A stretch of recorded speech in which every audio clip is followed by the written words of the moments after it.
Well, welcome back, everybody. My name's Andrew, and you're watching the Kelley's Country Life. So, wow, the difference a day makes in Florida. Actually, the difference 10 minutes makes. The sun's out. This is the first time I've actually seen the sun in a couple of days. And here's the thing.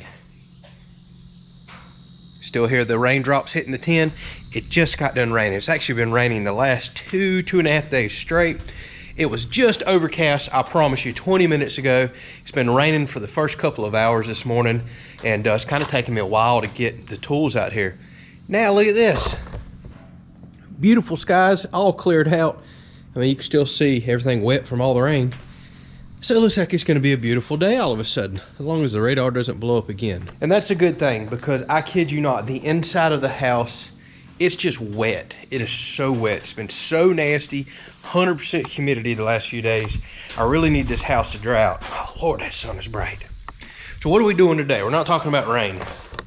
We've been knocking the plumbing out, getting vent stacks upstairs. We got the bathroom mostly done, laundry room mostly done, other than hooking up some water lines that I've got to go get a few specialty connections for. No big deal there. And where we stopped with the last episode, we're running our vent lines up into the attic, and that's where we're at. We've got to carry it out this back wall, but before we do that, we've got to run another vent line down over to this bathroom and get these up. And I need to fire my electrician because he didn't pay attention when he pulled lines through up there right where my vent lines got to go. So we're gonna have to do move some electrical around too.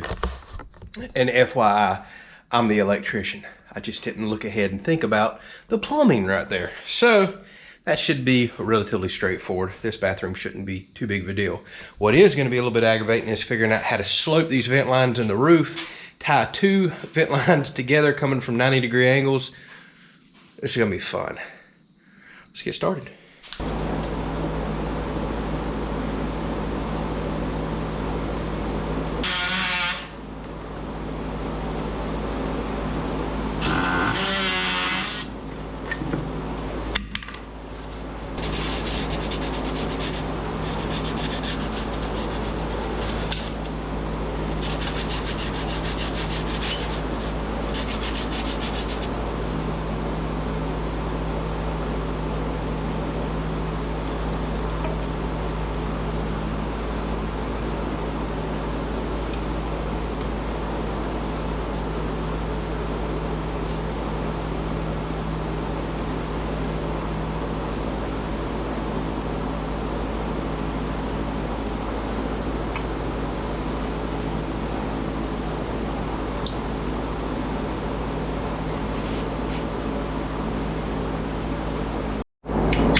Now, I don't know if y'all can see, there is reference lines on each fitting.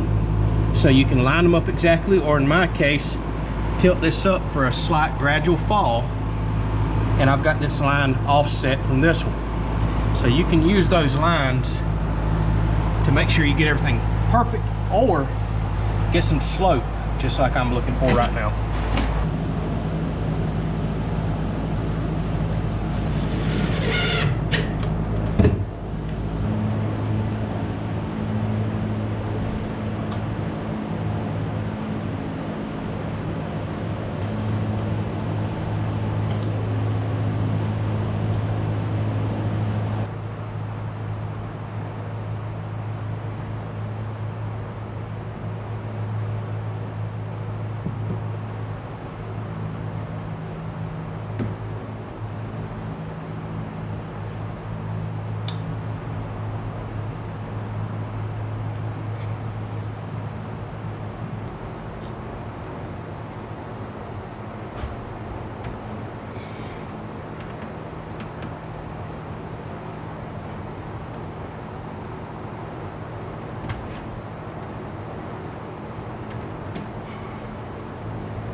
All right, so now we have everything vented. And as you can see, I have a pretty decent slope here.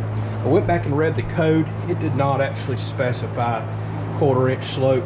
That was on the drain system itself, but it did say for vent lines, it's preferred to provide some slope back toward the fixture the vent is serving.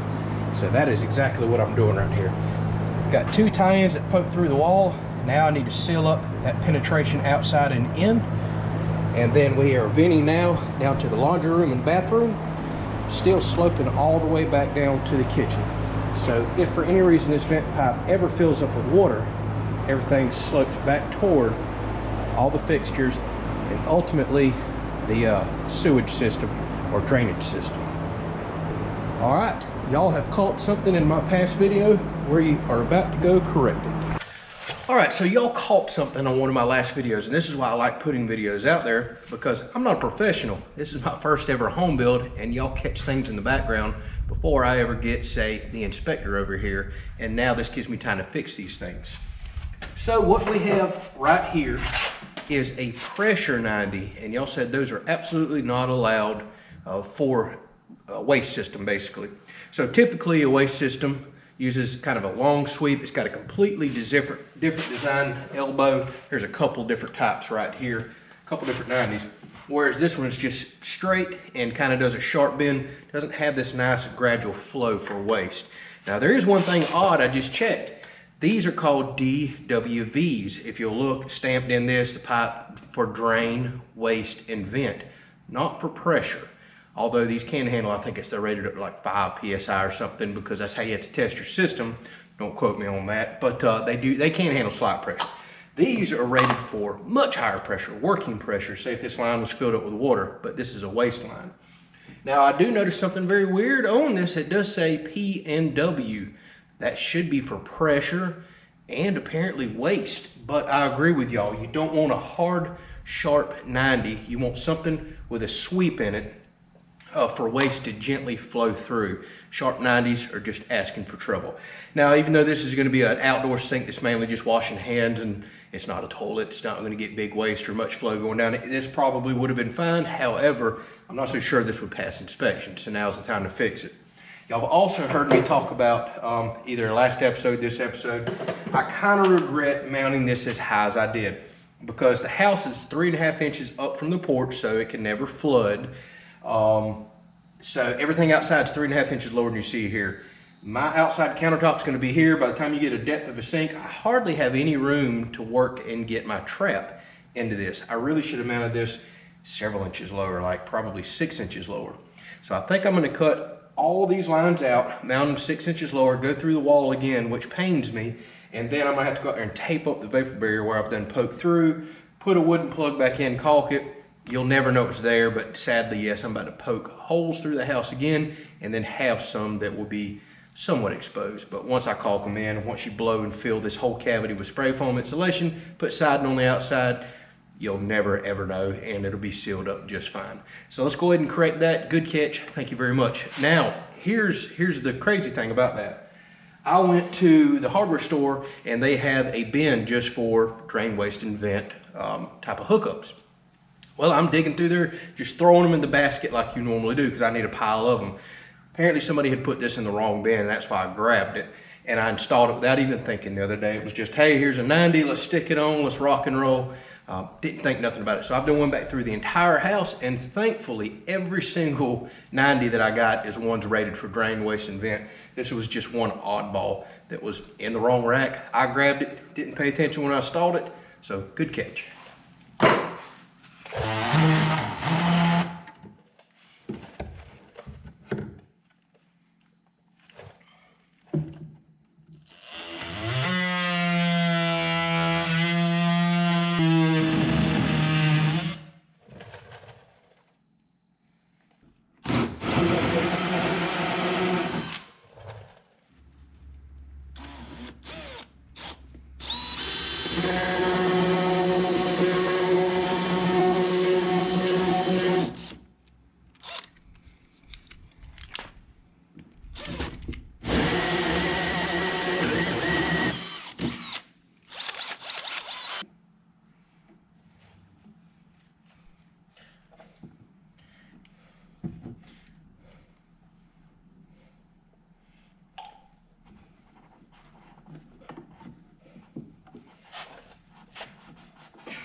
All right, so something that somebody mentioned that I think I'm going to try. I've been reading code on what's called hammer arresters.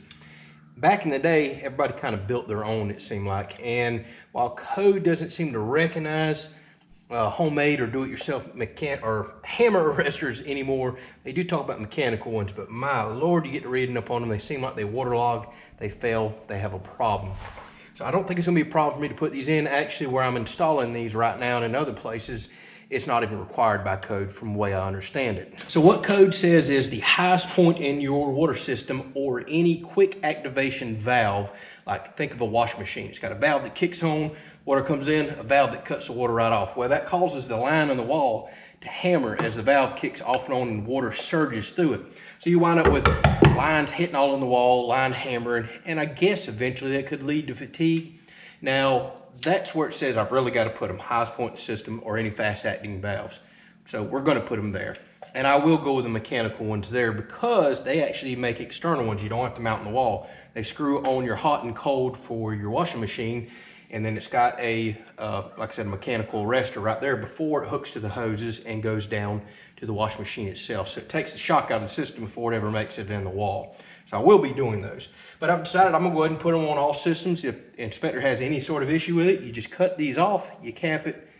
It's really quick and easy. So a homemade do-it-yourself arrestor. So since I've moved all these lines down now, what I did was put T's in down here for the line to go out the wall. And then I've cut 18-inch riser pipes right here that I'm gonna put in. You cap the top, and what happens is once I glue and cap the top and I start filling this system with water, water will eventually make it outside because you're going to open and close the faucet, purge the air out. But the air will build up in this and will never purge because it's capped up top. Now water cannot compress, air can. So as long as I have this air column in here, every time you quickly open and close a faucet or anything in the house, water comes surging. Well, you've got this cushion of air in here that acts basically as a shock absorber. And it's just kind of a down and dirty, crude, homemade version that people have been using forever, and they do seem to work. I remember having them in our last house. I don't even remember line hammer there. So we're gonna put these in and try that out. Like I said, they can be easily removed, and once they're blown in foam, I'm not expecting much line hammer or any issues in here anyways, but it will take some of that surge and compression off of the system itself. All right, so now the last thing for me to do here, since I've lowered everything and will get much easier hookups on my outdoor sink now, plus it opens up flexibility on what type of sink I want to do. I'm gonna stick some of these wood plugs back in the wall, tape the outside up, seal everything, caulk it, and call it good. All right, well, it's time to wrap this video up. It's actually Sunday afternoon. I usually do not come out here and work on a Sunday, but I've got a very, very busy week ahead of me, and I need to get a jump on some of this stuff. So we got the vent stacked through up top. All that's left to do is for me to go out there and kind of seal up the outside, zip tape that. I'll probably do that off camera. But vent lines are done. Everything's really good. I've got to go back to the store and get a few more fittings for some of the water lines to continue to do what I just showed you right there. So I'm going to have a nightmare of a problem here. I may have to take one of y'all's suggestions and actually make my shower smaller than it is, which really bugs me because I had to work really hard on getting that drain nice and centered. But I may have to put 2x4s on this wall, bring this whole wall back 1.5 inches so I can feed these 3/4 inch water lines, you know, with the new 1.5 inch gap that I'm making up for the washer hookups, and I've got to feed them over here for the shower hookups. So that may be something that I'm going to have to do, make the shower a little bit smaller. We can honestly afford the room. It's a huge shower, but I like everything nice and centered, so we'll see how that goes. We got to off-center this drain anyways once we put the trap down there, so it is what it is. So we still got a little bit of water hookup to do there. I think I'm going to add the hammer arresters here, a couple other places in the house, a toilet hookup. This is all very quick stuff. Somebody asked me, hey, what about for your refrigerator ice maker hookup? Well, there's that line right there. I still just need to cap it because eventually we're going to do a pressure test here coming up in another week or so. I'm going to test before I get the inspector over and make sure I have no leaks, no issues. I'm also going to fill my vent line completely up with water all the way to the top of the roof. That'll put several PSI on that, and I can come verify that I have no leaks there. Also, in the next indoor plumbing episode, we will catch what some of y'all brought up. I've got an entire huge bag and box full of what they call nail plates, nail guards that go on here. That's one of them right here. Just so whenever they're slapping sheetrock on and putting nails in and screwing up here, you know, screws, nails, whatever they use, it's going to be screws. They can't drill through and actually go into my piping. So I got quite a few places I've got to put those nail guards, but we will be doing that. For example, another spot right in here, because that's too close to the edge of the wall and they could actually pierce that. All right, so thank y'all for catching that 190. We've got that corrected now. I've got all that plumbing lowered to really open me up for an outdoor sink. I've already got it sealed outside. We're good to go there. Absolutely no worries with that. So keep looking around. If y'all see anything doesn't look right, let me know. Now, y'all did have one more catch that we will correct on the next video. I'm just out of time today. So let me bring it up before somebody mentions it again. I got to look at a lot of the code on trap heights and standpipe heights. And well, the one thing that I see that I'm off, because there's all different kinds of code for heights of the trap, how far away it is, etc. The only thing I see that I need to extend, I was trying to hide all the washer hookups and everything behind the washer. It's just not going to happen. I have to have a minimum of an 18-inch standpipe riser right there, and I'm a few inches short. That's very easy to correct. Pop these nails out, move this up, put a coupling on, a new piece of pipe, and I'm going to extend that up. That way, as it fills up, it provides a little bit of head pressure to make for sure you clear out your loop seal right there and keep water flowing freely, and it doesn't kind of come up and over and into the laundry room as the washer is pumping out right there. And this is where we're going to put those hammer arresters I was just telling you about. They make them that come outside this box, and they're mechanical arresters right there. So it probably is good. We're going to lift it up since we're going to have those out.